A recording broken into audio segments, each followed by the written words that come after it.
Hola amigos, ¿cómo están? Espero que todo les marche de maravilla y que todo esté funcionando bien. Como saben, soy Horacio Pérez Cabrera, su amigo aquí a sus órdenes en Fundamentos AC. Este es nuestro correo electrónico por si requieren de algo, ¿vale? info@fundamentos.org.mx. Y bueno, pues vamos a continuar, si les parece bien, con el estudio que estuvimos viendo desde la semana pasada, el domingo pasado que iniciamos ahí, acerca de ese tema de la angustia, ¿no? Más bien el domingo pasado estuvimos viendo este tema de la tortura de la angustia, ¿no? Cómo la gente vive angustiada, torturada de alguna forma por esa angustia, ¿no? Y más ahora que es fácil escuchar temas de que el cambio climático, que la contaminación de los mares, que ya va a haber escasez de agua potable, que hay una deforestación enorme, que la pobreza y el hambre, y entonces todo esto veíamos que está causando ese ánimo angustiado en las personas. Y lo peor de todo es que eh, la angustia, el ánimo angustiado, nos dice Proverbios, ¿quién lo puede soportar? ¿No? O sea, puede soportar la enfermedad, dice ahí en Proverbios 18, lo veíamos, puede soportar una enfermedad, puede soportar varias cosas, pero el ánimo angustiado, ¿quién? ¿No? Y esto es así, es terrible porque lamentablemente mucha gente, pues con base en esa angustia, empieza a tomar decisiones. Y es lo que vamos a ver hoy. La angustia es la peor de las consejeras que puedes tener, ¿vale? ¿Y esto por qué? Pues porque siempre te va a llevar a tomar decisiones que no van a ser buenas, normalmente van a ser malas, porque vas a tomarlo en un entorno de desesperación, en un entorno de falta de esperanza, de falta de visión a futuro, y obviamente esto te va a impactar directamente en la salud, bueno, en tantas áreas de tu vida. Por eso es bien importante que no nos dejemos llevar por la angustia, ¿ok? Hoy vamos a ver esta parte de la angustia, esa mala consejera. Y si les parece, arranquemos entonces. Vamos a ver algunos casos que han ocurrido bajo el mismo sol, ¿vale? El mismo sol que nos ilumina vio estos casos hace algunos ayeres. Ok, y como primer caso, vamos a ver qué le ocurrió al rey Saúl, un rey escogido por Dios a petición de la nación de Israel, como ustedes recordarán, y al final este pobre hombre terminó muy mal, y todo porque la angustia fue su principal consejera, y en lugar de que fuera Dios. Miren, acompáñenme y vamos a leer ahí en el primer libro de Samuel, el capítulo 13, versículos 7 y 8, y después leemos 11 y 13. ¿Vale? Entonces vamos allá. ¿Tienen sus Biblias? Espero que sí. Y veamos, leamos ahí entonces. Primer libro de Samuel,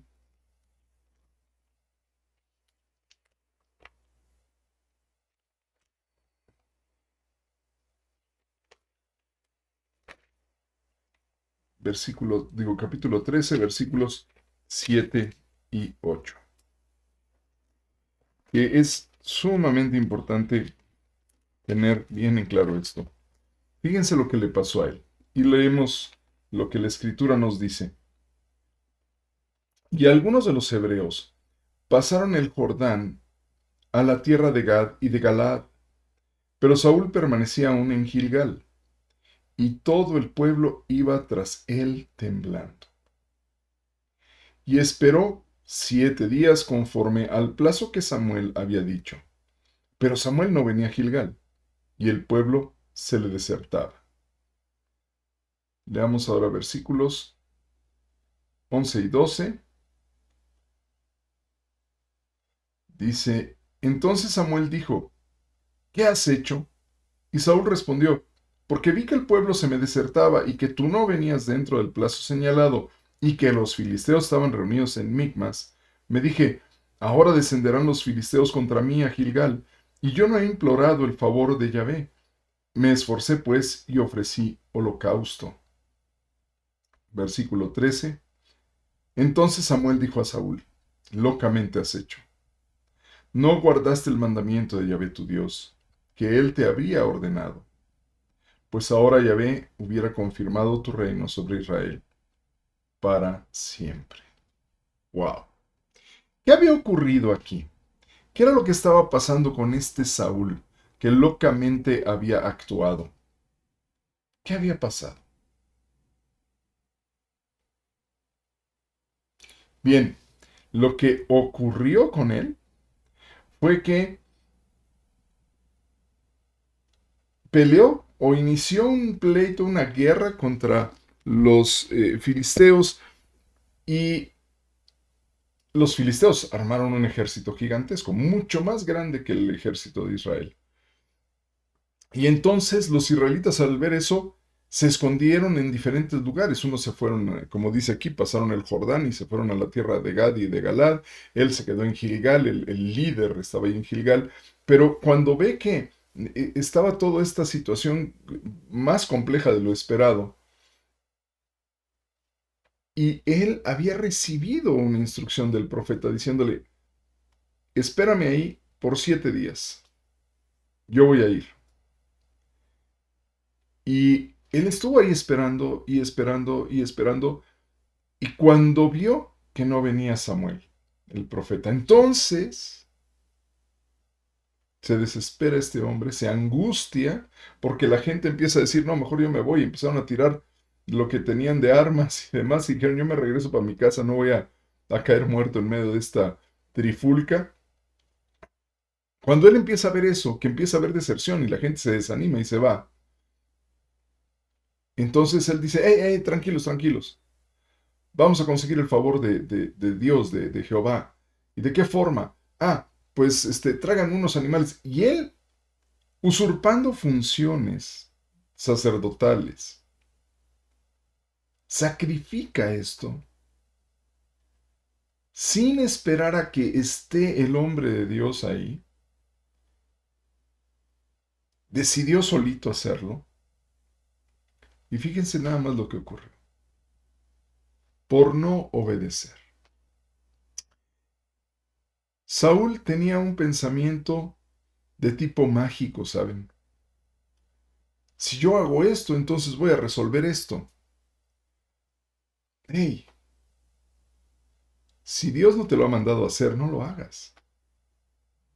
Porque uno de los graves problemas que estamos teniendo es justamente ese pensamiento mágico. A pesar de que usamos ciencia, por ejemplo, en el caso del cambio climático, a pesar de que utilizamos ciencia en esto, hay cierto pensamiento mágico en quienes siguen los lineamientos o las propuestas que hacen los científicos. Y vemos artistas y vemos a youtubers y vemos a diferentes personas que no tienen ni la más remota idea, que pueden llegar a entender en parte el problema, pero que no son los expertos, que se levantan y hablan como expertos, ¿me explico? Y en realidad, lo único que hacen es suponer cosas, pero no, vamos, ¿cómo explicarlo? Suponen cosas, suponen y proponen soluciones que la ciencia misma no puede validar, que la ciencia todavía apenas considera como probables, pero no como soluciones reales. No sé si me explico. Y en ese inter hay temas de pensamiento mágico. Por ejemplo, un hecho. Estamos ahora con el tema el cambio climático. No, entonces, ¿qué es lo que hay que hacer? Autos eléctricos para todos. Oh, sí, autos eléctricos. Sí, bien, excelente. Porque ya no hay que quemar carbón, ya no hay que quemar combustibles fósiles, ya eso ya no hay que hacer. Perfecto, todo bien. Ah, y sabes también que hay que eliminar las centrales nucleares. Perfecto, todo bien. Problema. ¿Cuántos miles de millones de vatios se necesita producir de energía eléctrica para que se carguen las baterías de esos autos eléctricos? ¿Cuánto terreno hay que destruir para extraer el litio que forma parte de esas baterías para que después puedan ser utilizadas en estos autos? ¿Qué va a suceder con todas esas baterías de litio de los autos, esos grandes acumuladores hechos a base de litio, cuando ya no tengan vida útil y se tengan que desechar? ¿Qué tipo de contaminación vamos a generar entonces? Simplemente nada más considerando la pura generación de energía eléctrica. Si ya no se va a hacer con combustibles, si ya no se va a hacer con energía nuclear, ¿qué otra fuente de energía vamos a usar? ¿Paneles solares? ¿Ustedes creen que los paneles solares y que los grandes ventiladores que se ponen, o esas aspas enormes que generan energía eléctrica, van a ser suficientes? Miren, yo estuve en la región de Bavaria, en el sur de Alemania, no hace mucho, y me di cuenta de que grandes terrenos, grandes extensiones agrícolas, hoy día están tapizadas de estos generadores de paneles solares, ¿no? Generan ahí energía eléctrica. Y también me topé con que había uno por ahí, otro por allá de los ventiladores, pero esos no funcionan en esa zona porque no hay suficiente viento para que pueda generar energía. Sin embargo, esa región requiere de autos eléctricos. Entonces, ¿de dónde van a traer la energía? Tal vez del Mar del Norte o de cubrir más terreno con paneles solares. ¿Qué va a pasar con la naturaleza debajo de esos paneles solares? Porque obviamente no son transparentes, no dejan pasar la luz. Ah, ahí empiezan los problemas. Así es que no tenemos totalmente resuelto el tema. No tengamos pensamientos mágicos. No es que pon un panel solar en tu casa, pone esta energía. Tranquilos. Tenemos que ver qué hay detrás de todo esto. Porque tal vez la solución que estamos planteando sea peor que el problema que estamos tratando de resolver. Así es que, por lo pronto, una cosa es real. Y hay estudios muy serios en Europa donde se indica que no hay suficiente producción de energía eléctrica para que los autos puedan estar siendo recargados, los autos eléctricos. Por otro lado, la extracción de litio también, el día de hoy, tiene serios problemas con su entorno. Así es que no es tan fácil, no es tan fácil. Tenemos que acudir a Dios para preguntar, tenemos que pedirle al que creó esto cómo podemos resolver las cosas y no hacerlo como Saúl que dijo, pues lo voy a resolver de esta forma. Ok, ahora acompáñenme y vamos a ver otro caso, si les parece bien. Ay, perdón, este es. Aquí vamos a Éxodo y vamos a ver aquí el caso que tuvo que pasar el buen Moisés. Vamos para allá.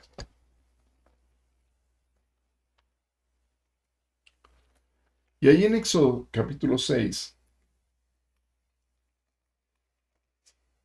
versículos 6 y 7 nos dice, por tanto dirás a los hijos de Israel, yo Yahvé, yo os sacaré de debajo de las tareas pesadas de Egipto, y os libraré de su servidumbre, y os redimiré con brazo extendido y con juicios grandes, y os tomaré por mi pueblo, y seré vuestro Dios, y vosotros sabéis que yo soy Yahvé vuestro Dios, que os sacó debajo de las tareas pesadas de Egipto. ¿Ok? Versículos 8 y 9 nos dicen, y os meteré en la tierra, por la cual alcé mi mano jurando que la daría a Abraham, a Isaac y a Jacob, y yo os la daré por heredad, yo, Yahvé. De esta manera habló Moisés a los hijos de Israel, pero ellos no escuchaban a Moisés a causa de la congoja de espíritu y de la dura servidumbre. ¡Wow! Este es otro de los problemas cuando estás metido en angustia.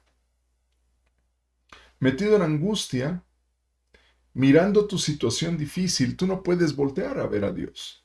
Tú no puedes voltear a ver su consejo. Tú no puedes voltear a escuchar su palabra. Es más, alguien te puede dar un consejo. Puedes tú estar escuchando este estudio el día de hoy y simplemente no tomarlo para ti, porque es mayor tu angustia.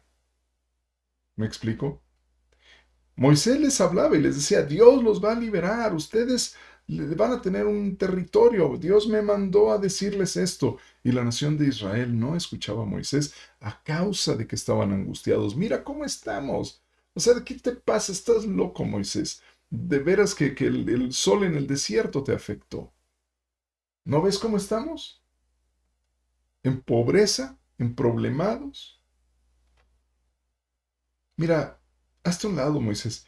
Déjanos ver cómo conseguimos más paja para los ladrillos que estamos construyendo, lo que estamos fabricando. Necesitamos más material antes de que nos maten estos egipcios. Hazte a un lado, vete con tus sueños a otro lugar.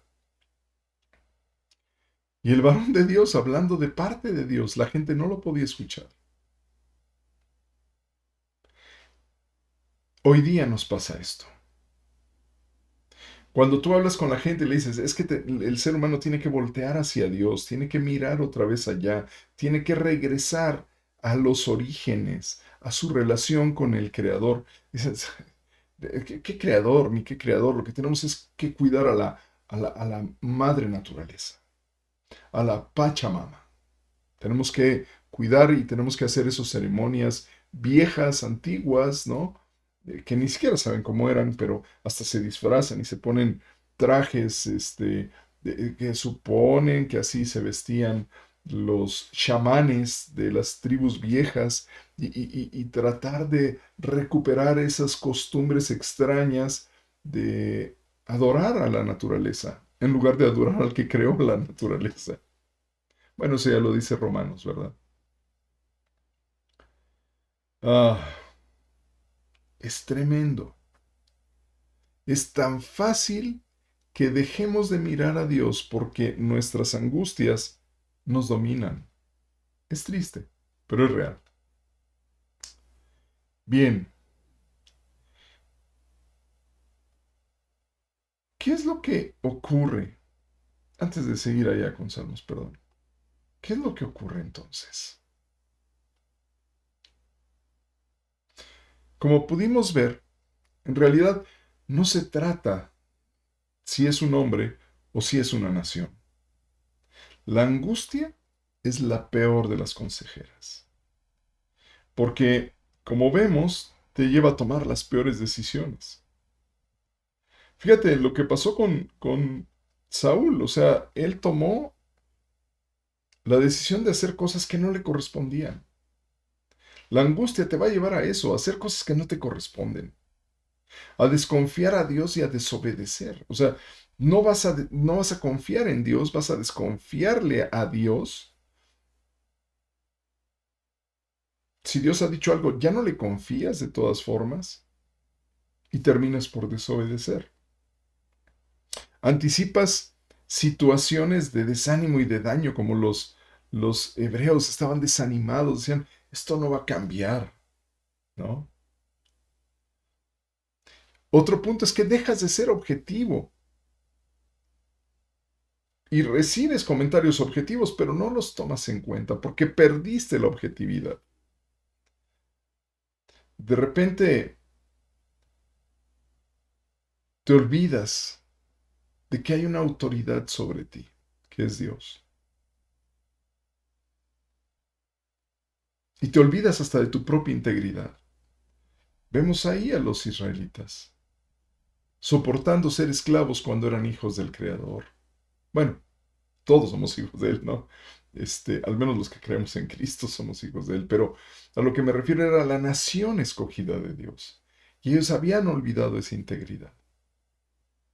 Ellos se miraban ya como esclavos. Ya no miraban lo que ellos eran originalmente. Entonces tú puedes perder la objetividad y la integridad en medio de la angustia.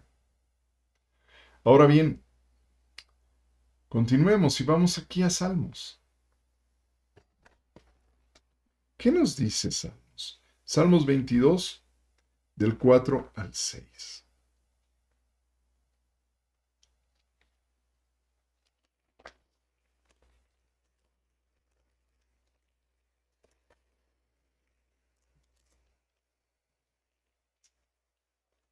Fíjense nada más. Dice, en ti esperaron nuestros padres, esperaron y tú los libraste. Clamaron a ti y fueron librados. Confiaron en ti y no fueron avergonzados. Mas yo soy gusano y no hombre, oprobio de los hombres y despreciado del pueblo. Fíjate nada más todo lo que dice el salmista y es increíble, porque esto es lo que te puede ocurrir en medio de la angustia, a ti. Fíjate, el, el salmista no ignoraba que Dios había librado a la nación de Israel. La nación de Israel había estado esperando y esperando y esperando. Se les aparece Moisés, no lo quieren escuchar, pero al final terminan por hacer lo que Moisés les dice porque ya no hay otra opción después de ver cómo las plagas se presentaron y que a ellos no les tocaban. Dijeron, wow, tal vez este Moisés tiene algo de razón, ¿no? Y entonces empezaron a confiar. Claro, habían clamado a Dios y Dios les había levantado un libertador. Confiaron al final en Dios, no fueron avergonzados porque salieron de Egipto. Dice, el salmista dice, mas yo soy gusano y no hombre. Es decir, la angustia te puede llevar al punto en donde te sientas tan devaluado como persona, que llegues a este punto de, sí, me va tan mal, yo soy un gusano, soy la burla de todos, me desprecian.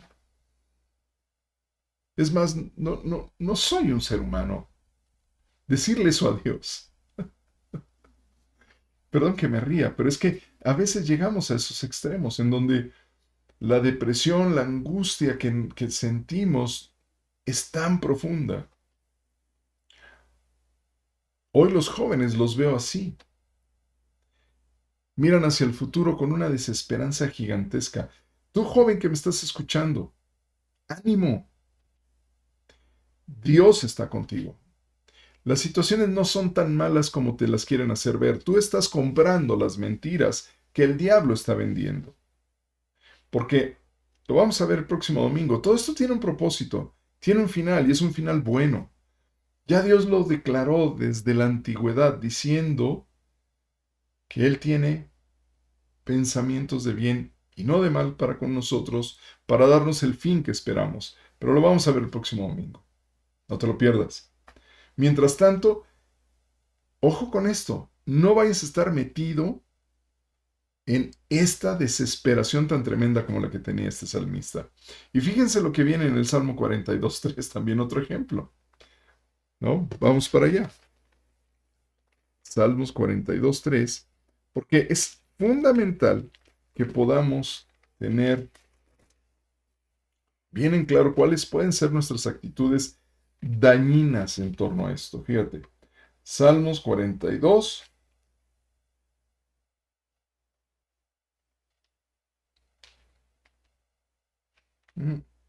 Ahí dice 42-43, no está mal, la cita es 42.3, ¿vale? Dice, fueron mis lágrimas, mi pan de día y de noche, mientras me dicen todos los días, ¿dónde está tu Dios? Y es así, vas a encontrarte con individuos que van a estar fastidiándote, diciendo, pues a ver, mira nada más cómo está el mundo, mira cómo está todo tan mal. ¿De qué se trata? ¿Tú confías en ese Dios? Pues ¿dónde está ese Dios ahora para que arregle esto? Porque mira en qué desastre estamos metidos, ¿no? Son emisarios del diablo. Son emisarios del diablo que lo único que quieren hacer es que caigas, que te tropieces, que dejes de creer en Dios. Y no, nosotros no somos de los que caminamos hacia atrás, ¿o sí? No, ¿verdad? Vamos hacia adelante y vamos con nuestro Dios. Perdón por la cita, insisto, es 42.3. Ok. Y no nada más para ahí, porque el diablo no se detiene con eso. Mira nada más lo que nos dice acá. Pobrecito del que vivió esto. Vamos ahí a Mateo 14:30 y vamos a encontrar a un hombre tremendamente atrevido, arrojado, hasta que le ocurrían cosas. Pobre Pedro. Hablemos de Pedro, porque muchos somos como él. Fíjense, 14:30 nos dice, en Mateo 14:30, pero al ver el fuerte viento tuvo miedo y comenzando a hundirse dio voces diciendo, Señor, sálvame. ¿Qué había ocurrido? Jesús había enviado a sus discípulos, había estado en un lado en el lago de Tiberias, como dicen, o el lago de Galilea, en ese mar, porque es un lago enorme, en el mar de Galilea, y les dijo, ustedes vayan del otro lado en lo que yo despido aquí a la gente. Y entonces así lo hicieron. Ellos se fueron de un lado del lago o de ese mar, pues, al otro lado, ¿no? Y bueno, pues estando allá, perdón, estando de camino allá, eh, Jesús, después de que despide a la gente, todavía sube a orar al monte y después baja en medio de la noche, ya casi al amanecer, y caminando sobre las aguas llega hasta ellos. Cuando lo vieron ellos, es un fantasma. Y Jesús dice, no, soy yo, tranquilos chicos, no pasa nada. Y entonces Pedro dice, ok, bueno, si eres tú, ordena que yo vaya para que y yo camine también igual que tú sobre las aguas. Y le dijo, órale, Pedro, ven. Y entonces Pedro baja y empezó a caminar. En medio de la tempestad que había, las olas tan fuertes y demás, en medio de eso, Pedro empezó a caminar. ¡Wow! ¡Qué experiencia! El único ser humano que ha podido caminar sobre las aguas. ¿Y qué pasó entonces? ¿Qué ocurrió? ¿Ya lo vieron ahí la clave? Pero al ver el viento, tuvo miedo. Miró las circunstancias, su lógica dijo, hey, algo no está bien aquí, tú no eres capaz de hacerlo, no está esto bien. No es así. Mira las olas, mira el viento, no. Esto no es posible y empezó a hundirse. Y entonces le dijo, Señor, sálvame. Claro, Jesús lo saca del agua, ¿no? Pero es impresionante cómo ocurre esto. Y a muchos nos llega a ocurrir que cuando vemos el entorno adverso y la circunstancia tan compleja, en lugar de mantenernos en la fe, de mirar a Cristo y de estar mirándole a Él, porque al principio Pedro miraba a Jesús y empezó a caminar para ir en dirección a Jesús. Sin embargo, en algún momento dice que vio el fuerte viento, tuvo miedo, se empezó a hundir, precisamente por mirar a las circunstancias. Joven, no mires a las circunstancias. Ustedes que están con una edad mucho menor que la nuestra, tienen mucha más información, tienen muchos más recursos tecnológicos, tienen mucho más visión de futuro que muchos de nosotros y pueden ser el instrumento que Dios use para modificar las actuales condiciones. Pero si miras nada más a las circunstancias actuales, tanto hombres y mujeres jóvenes, en lugar de animarse, van a mirar a las circunstancias, van a dejar de ver al Creador y se van a hundir. De hecho, a muchos les está pasando esto. Entonces, tú no seas de esos. Tú mira a tu Creador. Aprovecha los talentos, las capacidades y todo lo que Dios ya ha puesto en ti para que puedas tú ser parte de la solución y no del problema. ¿vale? No te desanimes, hay tanto por hacer. Bendito Dios que hay todo eso por hacer. Ok, sigamos entonces.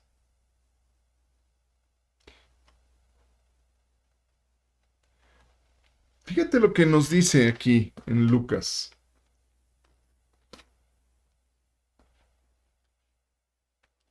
Lucas 21:34, ¿vale?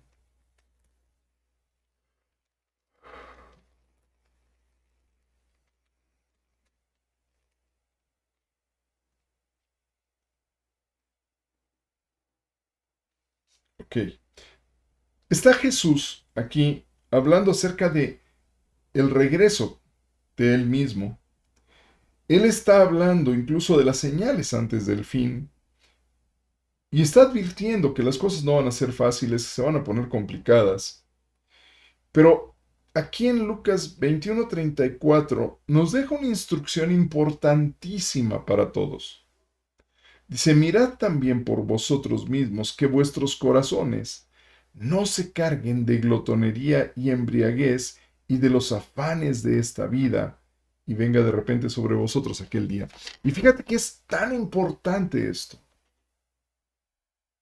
No es responsabilidad de Jesús, ni responsabilidad del Padre, ni responsabilidad del Espíritu Santo, que nosotros llevemos una vida sobria. Y ojo, la sobriedad no es contraria a la embriaguez. ¿No? Dice, está sobrio, ¿no? Como que no bebió. No, no se refiere a eso. Sobriedad es equilibrio. Sobriedad es un carácter bien controlado, templado. Entonces, Jesús nos da esta instrucción. Nosotros, dice también, mirad también por vosotros mismos. O sea, cuídense a ustedes mismos. Dice que vuestros corazones no se carguen de glotonería y embriaguez, porque una de las situaciones que normalmente ocurre cuando tienes problemas, cuando vienen situaciones difíciles, a que ni sabes qué es. Ya lo viste. Comer en exceso, beber en exceso. ¿Por qué?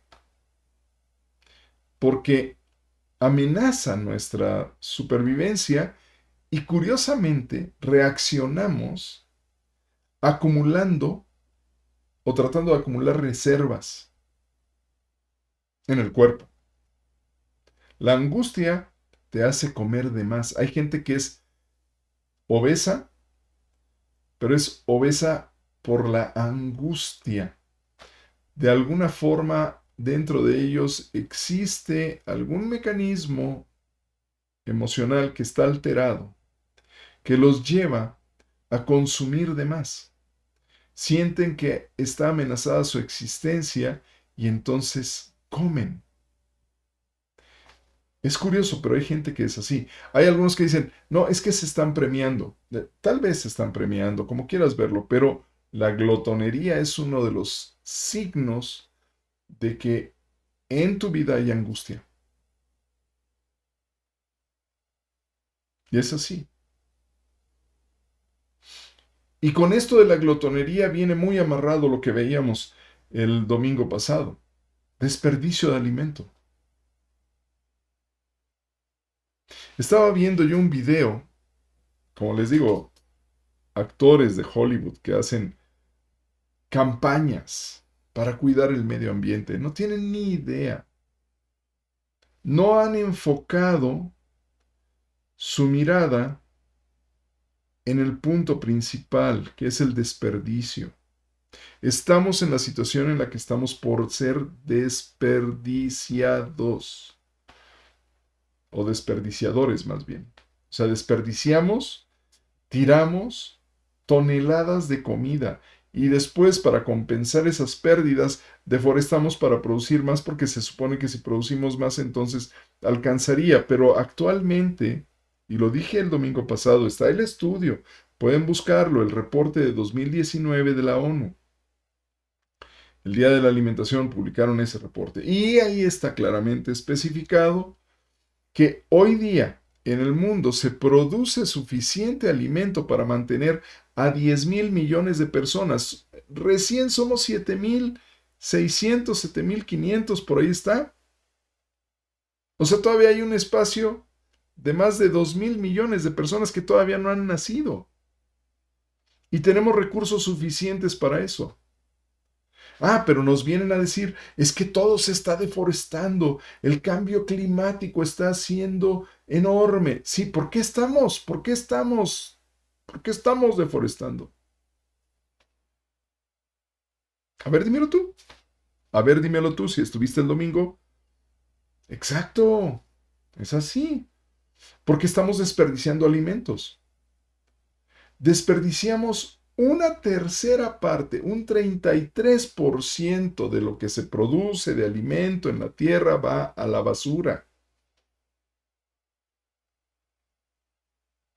Hay alimentos que ni siquiera ven el mercado, se los había yo comentado. Y aquí en México es increíble. Vete a las zonas, a las zonas agrícolas a donde quiera. Sonora, Sinaloa, el Bajío, a donde quiera. Vete en la temporada de cosechas. Toneladas, toneladas de vegetales que cualquiera podría comer, pero que no alcanzan la calidad. Entonces, no vale la pena. Ahí que se quede. Oh, creo que voy a empezar una campaña que se llame Cero Desperdicio o Desperdicio Cero. ¿Te unirías? ¿Por qué no lo hacemos? Creo que lo tenemos que hacer. Porque no es que exista falta de comida, hay abundancia, pero el desperdicio que hacemos de eso es enorme. ¿Y todo por qué? Porque o lo compro, pero no lo consumo y se me pudre en el refrigerador, o se me echa a perder en el frutero, o se pierde en el almacenaje de alguna forma, o se echa a perder en el transporte porque el transporte es inadecuado. Es decir, hay tantas otras cosas en donde enfocarnos para resolver el tema de la comida. Pero si logramos resolver eso, si logramos que ese 33% de alimentos se conserven y no se desperdicien, si logramos evitar ese desperdicio, imagínate, no va a haber deforestación, el consumo de combustibles y de transportes y de insumos y de todo lo que se requiere ya no se va a dar porque toda la producción se va a estar aprovechando y almacenando correctamente. Esto nos va a llevar a que haya menos empaques. Al haber menos empaques, menos de estos empaques van a parar en el mar, menos contaminación, menos uso de combustibles fósiles. O sea, hay tanto que se podría resolver con tan solo enfocarnos en donde está el problema. En lugar de seguir a los actores de Hollywood y a los youtubers que dicen, no, es que lo que necesitamos es hacer grandes campañas y hay que reforestar y hay que... Sí, todo bien, pero eso no lo vas a lograr si no resuelves lo primero. Y lo primero es que esos excedentes de alimentos estén disponibles para que los consuman aquellos que tienen hambre. Y lo mencionaba porque el estudio mismo de la ONU lo indica. Si logramos de ese 33%, si salvamos una cuarta parte, que no es mucho, nada más una cuarta parte de eso, le resolvemos la vida a 800, casi 900 millones de personas.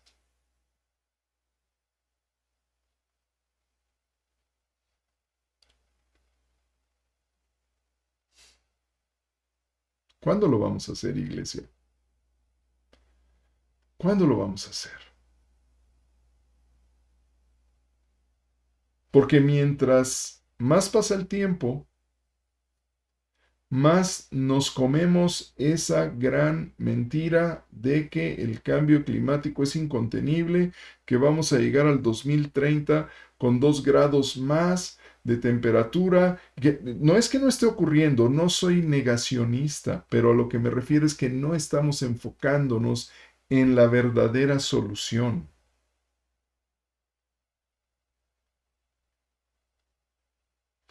¿Cuánta energía, cuántos insumos, cuántos combustibles, cuánto fertilizante, cuántos pesticidas crees tú que lleva ese 33% de alimentos que estamos tirando hoy día?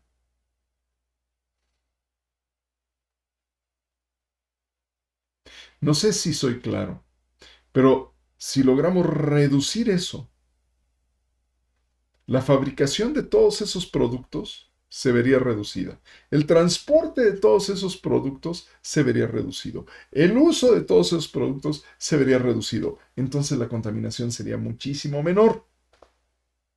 Pero no nos enfocamos allá. Nos enfocamos en poner más arbolitos que después alguien va a tirar porque necesita ese terreno para producir su comida. Pero si tenemos comida en abundancia, ¿por qué no podemos entregarla? Así es que no estés angustiado, porque la angustia te va a llevar a la glotonería, el desperdicio y la embriaguez. ¿Qué te digo? Dice la propia palabra, no os embriaguéis, porque en eso hay disolución. Claro, tus principios se van a disolver, se van a diluir. Y Jesús ya lo dijo. Miren que sus corazones no se carguen de eso, ni de los afanes de esta vida, porque obviamente hoy día te afanan, te angustian con todas estas noticias malas. Pero bueno, tenemos solución sin duda. El punto es que estamos mal enfocados. Que no nos pase como a Pedro, ya lo vimos. Perdió el foco y se hundió. Que no nos pase eso. Enfoquémonos. Enfoquémonos. Miren, vamos a Jeremías. ¿Qué es lo que nos aconseja desde hace miles de años nuestro Señor Dios? Jeremías 51:46.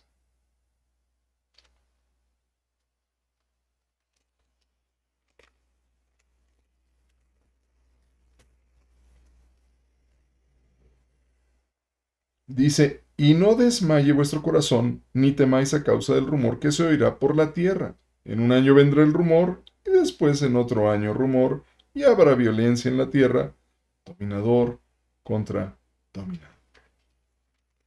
¿Y hoy día cómo estamos? ¿No es así? Que viene un rumor, y después otro rumor al siguiente, y después vemos violencia y vemos que hay luchas por dominación entre las diferentes naciones, por dominar el escenario mundial. Y eso hace que nuestro corazón se llene de temor. Pero ya dice, no desmaye vuestro corazón, ni temáis a causa del rumor. Esos son rumores. La verdad está aquí, en la palabra de Dios. En la palabra de Dios, aquí está la verdad. Esta verdad tiene que entrar aquí y que bajar acá y que formar parte de nosotros. Y necesitamos ser sabios, entendidos de los tiempos, entendidos de lo que Dios quiere que hagamos, para que podamos contribuir con la humanidad y podamos llevar no solo la verdad de Cristo, no solo el Evangelio, sino soluciones prácticas a la vida de las personas. Jesús mismo nos decía en Juan 16:33, vamos allá.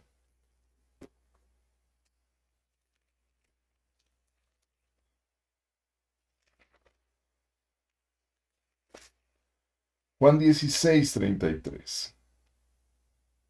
Dice, estas cosas os he hablado para que en mí tengáis paz. En el mundo tendréis aflicción, pero confiad, yo he vencido al mundo. ¿A qué se refiere con esto? Jesús ya nos dio las noticias de cómo va a terminar esta historia. Ya nos aclaró todo. Dice, estas cosas se las dije para que tengan paz, para que en mí tengan paz. Si tú estás en Cristo, si tú crees en Él, si tú tratas de seguirle a Él, si tú tratas de obedecerle a Él, dice Jesús, el que está en mí, el que permanece en mí, obedece los mandamientos que yo les doy. Ok, entonces si tú estás en Él, tienes paz, porque sabes que lo que Él te ha hablado se va a cumplir, va a ocurrir. Es seguro que eso va a pasar. Y ya lo vimos el domingo pasado que, pues sí, se habla de terremotos y de guerras y de pestes y de hambres. Y de todo eso se habla. Antes de que venga Jesús. Sí, entonces no nos debe sorprender el entorno. Esto es así. Y puedo estar en paz porque dice, cuando vean eso, levanten sus cabezas. Pónganse erguidos. Su salvación ha llegado. Pero en lugar de eso, nos metemos en el mundo equivocadamente y ya lo advierte aquí la Escritura. En el mundo tendréis aflicción.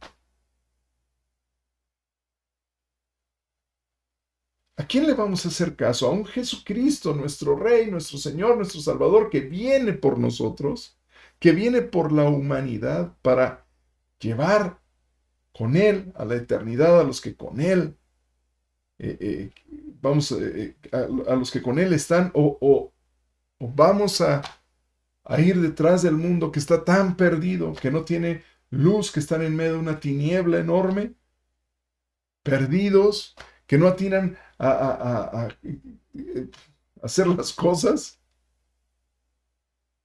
porque van detrás del dinero, van detrás de su Dios dinero. Oye, ¿hay formas de producir menos contaminantes? Sí, pero nadie lo hace. ¿Habría forma de resolver el hambre? Pues ya lo vimos, 33% de lo que se produce se va a la basura, y eso sería suficiente para alimentar a 10,000 personas, bueno, no el 33, pero todo lo que producimos sirve para alimentar a 10 mil millones de personas, 10 mil personas, a 10 mil millones de personas, y de eso un 33% de esa producción la desperdiciamos. Bueno, ese 33%, ¿por qué no nos enfocamos en que eso llegue a los que no tienen con qué comer? Ah, no, estamos pensando en este programa y en el otro programa y el programa del programa para el programa y se desperdicia también dinero, recursos y demás. Y la gente sigue teniendo hambre. Pero ahí están los alimentos. El tema es quién se los acerca. El tema es quién los lleva. Iglesia, ¿no tenemos nosotros que hacer algo así? ¿No sería nuestro papel? En fin, próximo domingo. Continuamos. Confiemos. Jesús ya venció al mundo. Y si Él ya lo hizo, si Él ya venció todas esas aflicciones que el mundo nos impone, ¿quiénes somos nosotros entonces para permanecer amarrados a esas aflicciones si podemos tener paz y ser colaboradores en el reino con Jesús? Piensa en esto esta semana. Gracias, familia, gracias por haberme acompañado. Y nos vemos el próximo domingo, ¿vale? Mientras tanto, cuídense, cuídense. Oren. Tú que estás viendo esto, eres la solución. Créeme que tú eres la solución. Y juntos lo vamos a hacer, ¿vale? Vienen tiempos gloriosos para la iglesia. No los perdamos. Reciban un fuerte abrazo. Los amamos en verdad. Que Dios les guarde. Cuídense. Gracias por todo. Bye.